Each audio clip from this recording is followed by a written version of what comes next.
The man who would become the single most transformative figure in popular music was born into a world that offered him nothing but poverty. Yet he would die with the weight of a kingdom on his shoulders, a kingdom built not of land or gold, but of sound and image and a devotion so fierce it bordered on the religious. He was found face down on the bathroom floor of his own mansion, a palace he had built for himself and his family, a place that had become both his sanctuary and his prison. The date was August 16, 1977, and the world was about to learn that the king of rock and roll was dead at just 42 years old, a victim of his own excesses, a cautionary tale wrapped in a sequin jumpsuit, a man who had given everything he had to the world and had nothing left to give to himself. This is the story of Elvis Aaron Presley, the boy from Tupelo who became a god, and the god who died alone on a bathroom floor, his body riddled with drugs, his heart enlarged, his spirit finally broken by the very fame he had spent his entire life chasing. Elvis Aaron Presley was born on January 8, 1935, in a tiny two-room shotgun house in East Tupelo, Mississippi, a shack that his father, Vernon, had built with his own hands, a structure so small that it could fit inside the living room of the mansion he would one day own. His mother, Gladys Love Smith Presley, had given birth to twin boys, but Jesse Garon Presley arrived stillborn 35 minutes before his brother, leaving Elvis to grow up as a surviving twin, a twinless twin who would carry the weight of that loss for his entire life. Vernon Presley was a truck driver and day laborer, a man of Irish, German, Scottish, and English descent who struggled to provide for his family, while Gladys worked as a seamstress and laundress, a woman whose fierce love for her only surviving son would shape him in ways that neither of them could have anticipated. The family was poor, desperately poor, living in a Mississippi that was still reeling from the Great Depression, and yet there was music in their lives, the gospel music of the Assembly of God church they attended, the blues of the black neighborhoods around them, the country music that crackled from the radio. When Elvis was just 3.5 years old, his father was sent to Parkman Farm, the Mississippi State Penitentiary, for altering a $4 check, and the trauma of that separation left an indelible mark on the young boy, who would sit on the porch crying for his daddy, his mother taking him on the bus to visit Vernon on weekends. The Presleys moved constantly throughout Tupelo, from one rental to another, but the constant in their lives was the church, where Elvis first discovered the power of music, the way a song could lift a congregation to its feet, the way a voice could pierce through the darkness and offer hope. At the age of 10, he stood on a chair at the Mississippi-Alabama Fair and Dairy Show and sang Old Shep, winning 5th prize and $5 in fair ride tickets, his first public performance, a glimpse of the showman he would become. His mother could not afford the bicycle he wanted, so she bought him a guitar instead, a $12.95 purchase from the Tupelo Hardware Company that would change the course of music history. Elvis started school at the East Tupelo Consolidated School, where his teacher described him as sweet and average, but he was far more interested in music than in academics, and he took his first guitar lessons from the young pastor at their church. In 1948, when Elvis was 13, the family packed their belongings into a 1939 Plymouth, strapped a trunk to the roof, and moved to Memphis, Tennessee, in search of a better life, a journey that would take them from the poverty of rural Mississippi to the musical crucible of the American South. In Memphis, the Presleys lived in a series of boarding houses and low-income housing projects, including the Lauderdale Courts, where they paid $35 a month in rent. Elvis attended Humes High School, where he was considered quiet and something of an outsider, a good-natured misfit with long hair and long sideburns who stood out from the other kids. He failed a music class, a fact that would later seem almost absurd given what he would achieve, but he was more interested in the music he heard on Beale Street, the blues and gospel that filled the air of that legendary thoroughfare. At a student talent show, he nervously sang and played his guitar, and to his own amazement, he received more applause than anyone else, winning the competition and performing an encore. The acceptance felt good, better than anything he had ever experienced, and it planted a seed in his mind that would grow into an all-consuming ambition. He graduated from Humes High School in June 1953, the first member of his immediate family to earn a high school diploma, and he immediately set his sights on music career. That summer, he walked into the Memphis recording service, the home of Sun Records, and paid $3.98 to record a demo acetate of My Happiness, and That's When Your Heartaches Begin, hoping to impress the studio's owner, Sam Phillips. Phillips was not immediately impressed, but Elvis kept hanging around the studio, and finally, on July 5, 1954, Phillips asked him to sing again, this time backed by guitarist Scotty Moore and bassist Bill Black. What happened in that recording session was nothing short of a musical miracle, a moment when the stars aligned and something new was born. Elvis began fooling around with an old blues song, That's All Right, Mama, and his rendition was so electrifying, so unlike anything anyone had ever heard, that Phillips knew he had found something special. The record was released on the Sun label 2 weeks later, and Elvis was suddenly a sensation in Memphis, a 19-year-old truck driver who had become a local celebrity overnight. He made his official debut at a country and western jamboree at Memphis's Overton Park Shell, where he was an immediate sensation despite a pronounced case of stage fright. He appeared on the Grand Ole Opry, though the performance was met with polite indifference, and he was told by one of the show's managers that he should go back to driving a truck. But Sam Phillips had bigger plans, and when RCA Victor acquired Elvis's contract in a deal arranged by the flamboyant and manipulative manager Colonel Tom Parker, the world was about to change forever. Elvis's first record for RCA was Heartbreak Hotel, a song that captured the loneliness and desperation of a man who had lost everything, and it became his first national #1 hit in early 1956, selling over 1 million copies. The country had never seen anything like him, a white singer who moved like a black performer, who sounded like a fusion of country and rhythm and blues, who had a voice that could make women swoon and men want to be him. He made his television debut on Stage Show, appeared on The Ed Sullivan Show to record-breaking ratings, and released his first movie, Love Me Tender, in November 1956.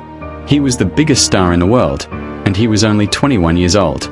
The peak of Elvis's career was a whirlwind of success, a blur of recording sessions, movie sets, and concert stages that seemed to never end. He had 18 #1 hits in the United States, from Heartbreak Hotel in 1956 to Suspicious Minds in 1969, and his American sales earned him gold, platinum, or multi-platinum awards for 150 different albums and singles. He appeared in 33 films, including classics like Jailhouse Rock and Viva Las Vegas, and he won 3 Grammy Awards, all for gospel music, a genre that always held a special place in his heart. He was nominated for 14 Grammys and received the Grammy Lifetime Achievement Award, and he remains the only solo performer to have been inducted into the Rock and Roll, Country, and Gospel Halls of Fame. From 1969 to 1977, he gave nearly 1,100 concert performances, a grueling schedule that would have broken a lesser man. He starred in the 1968 Comeback Special, a television event that reminded the world of his raw talent and reinvigorated his career, and in 1973, his Aloha from Hawaii concert was broadcast via satellite to 40 countries and seen by close to 1 billion people. He met with President Richard Nixon at the White House in December 1970, a meeting that produced one of the most iconic photographs of the 20th century, and he became a symbol of American success, a poor boy from Mississippi who had conquered the world.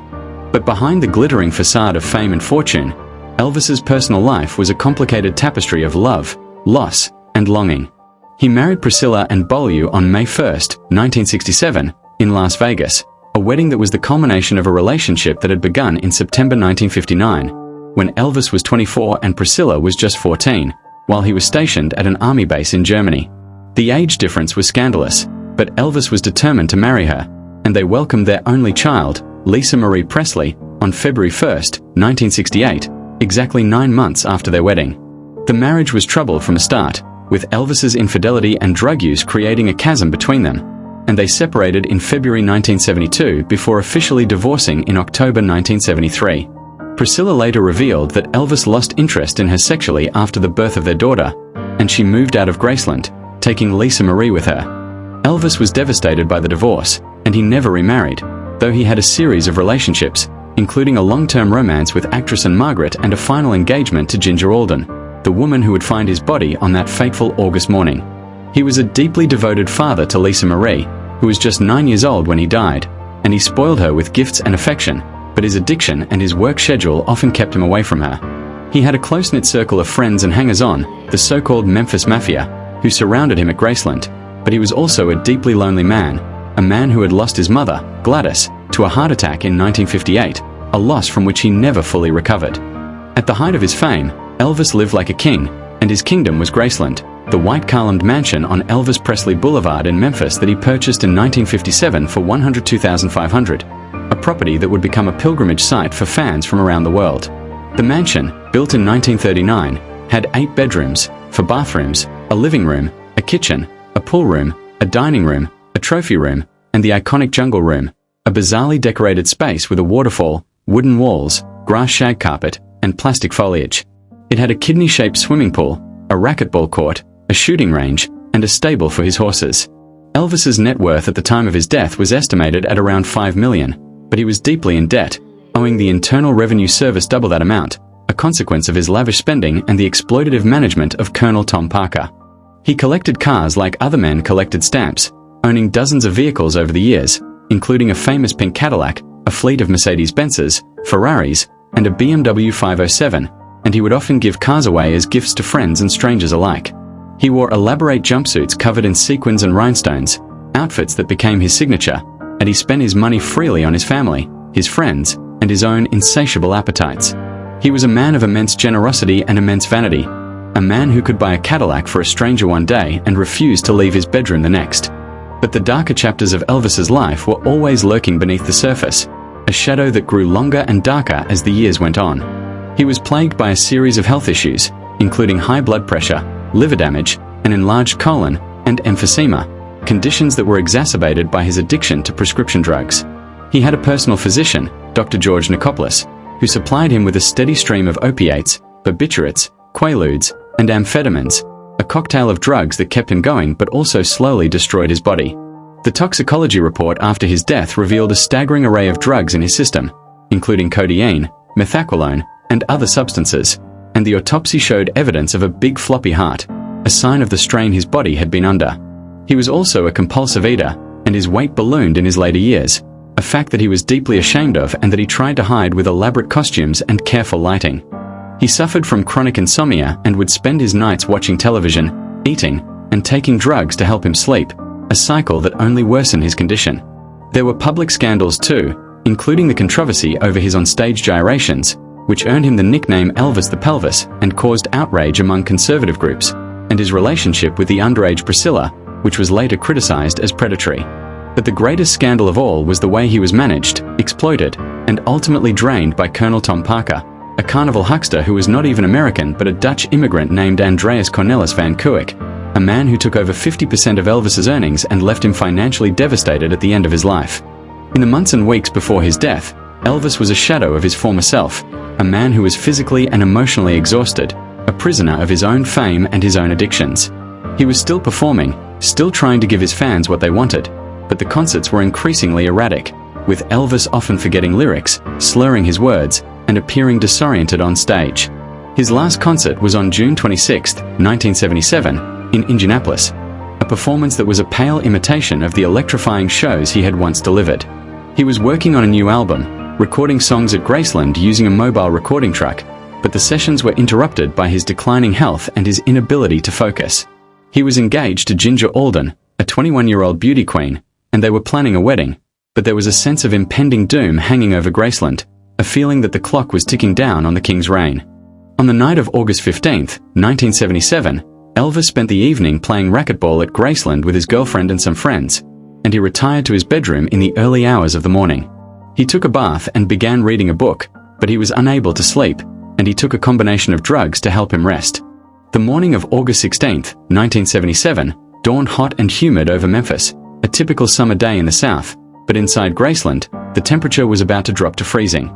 Ginger Alden woke up around 2 in the afternoon and noticed that Elvis was not in bed. She called out his name, but there was no answer. She went to the bathroom and found him lying face down on the floor, his body unresponsive, his face contorted in a mask of agony. She screamed for help, and his friends and staff rushed to the scene, but it was too late. Elvis Presley was pronounced dead at 3:30 that afternoon at Baptist Memorial Hospital, a facility chosen for its discretion, a decision that would fuel decades of speculation and conspiracy theories. The official cause of death was listed as hypertensive cardiovascular disease with atherosclerotic heart disease, a heart attack brought on by years of drug abuse and poor health. But the coroner's report was a whitewash, an attempt to protect the legacy of a beloved icon, and the truth was far more tragic.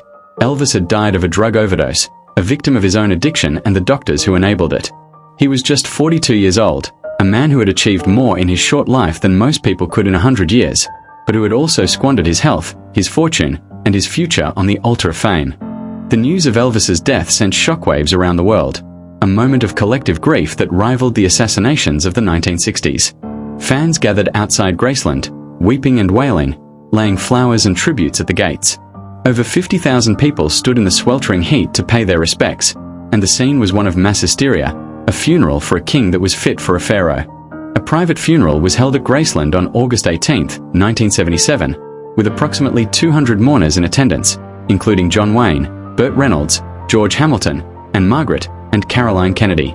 Elvis's body, dressed in a white suit, lay in an open casket in the foyer of the mansion, in front of the stained glass doorway of the music room. He was initially buried next to his mother, Gladys, at Forest Hill Cemetery in Memphis, but after an attempt was made to steal his coffin and hold his remains for ransom, his body was moved to Graceland, where he now rests in the meditation garden alongside his parents, his twin brother, his daughter Lisa Marie, and his grandson Benjamin. The tributes poured in from around the world, a testament to the impact he had made on the lives of millions.